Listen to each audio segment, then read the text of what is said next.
Hello, Achim Yekarim. How are you? Hope you had a great day today.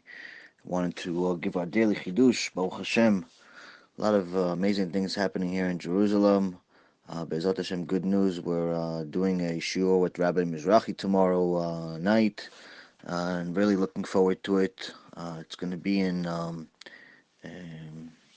somewhere in Israel, I forget. And Net Zionit. So, but the key that I've heard today, at least, that people are constantly asking about in regards to tshuva, in regards to getting close to Hashem, in regards to emunah, is how does it work? What do you do? How do you get to a point of fulfilling your purpose? How do you get to a point where you live a life with complete emunah, complete faith in Hashem, complete trust in Him, and a not only an understanding, but better yet, a mamash, a feeling that He's with you at all times.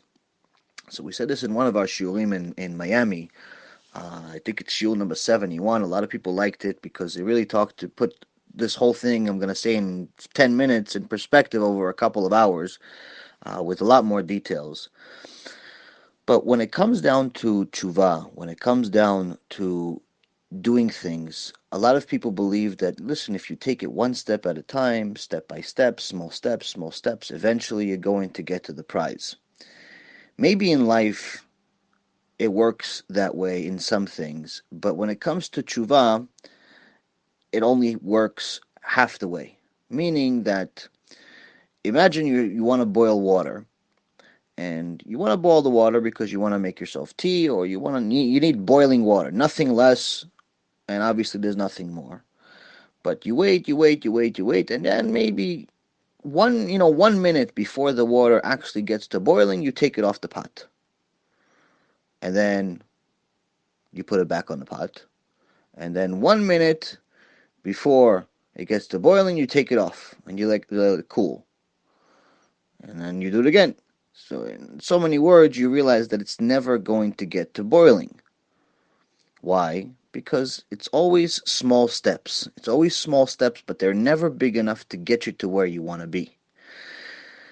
When Hashem is sending us a test, when Hashem is sending us a message, whether it's the message is to wake us up out of this blindness, out of this foolishness, out of this lie that we live, and fabrication that we've created in our mind and let the Yetzer Hara take over, to make us believe that everything we're doing is perfect and we have nothing to worry about.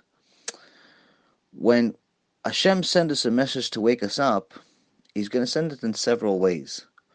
Sometimes He's going to create different problems that didn't exist before, whether it's chas v'shalom, shalom bayit issues, children issues, all types of things.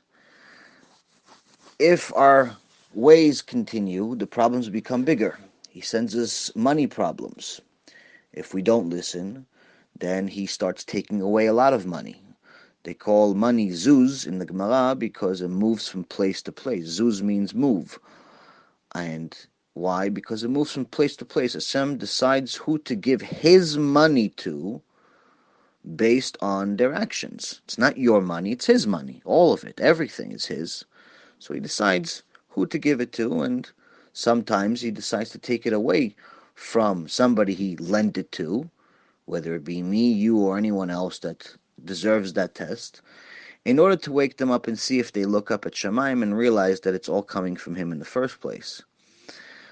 Also keep in mind that when someone loses a lot of money, it's generally the best news that they ever got, because the money is also called damim in the Gemara, which means bloods. Chazal teaches us, why is it called bloods? It's because Hashem actually has a decree, the mekatreg, the one that's actually coming to Hashem and showing off all of the sins we made.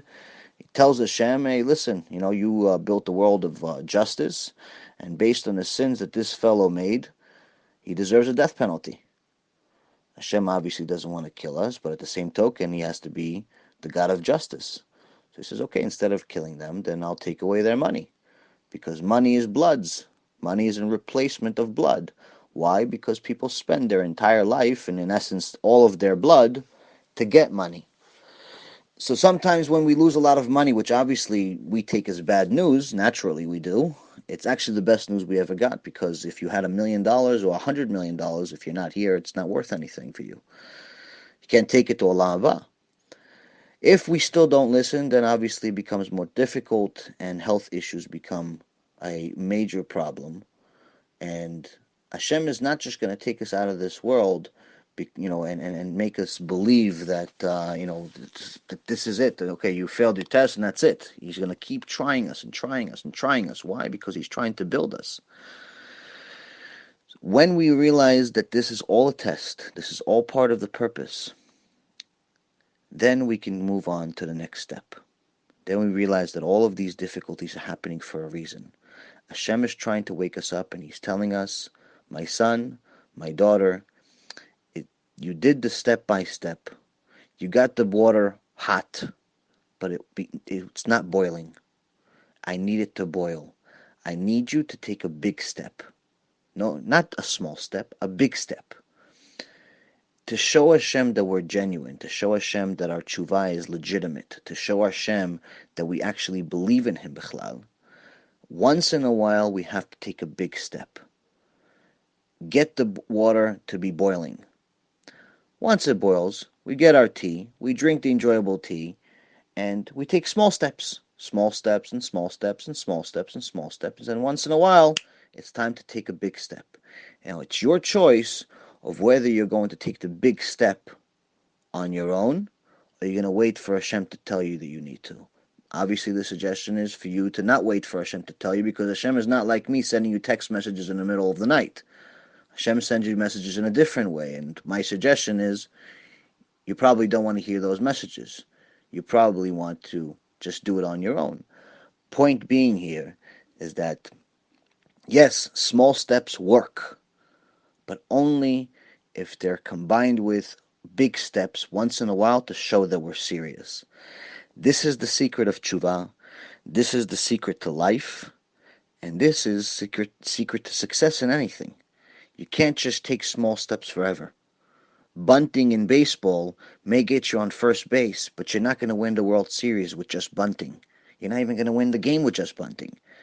Hitting with the sports, if you have a guy running in a 1 yard, each time, yes, it's nice to see the guy beat up a bunch of people on his way down, but it's still not going to get you the first down.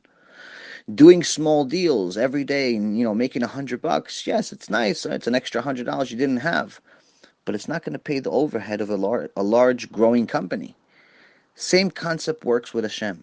Yes, the small steps help out, but their only purpose is to prepare you for the big step, because the big step is what Hashem is waiting for.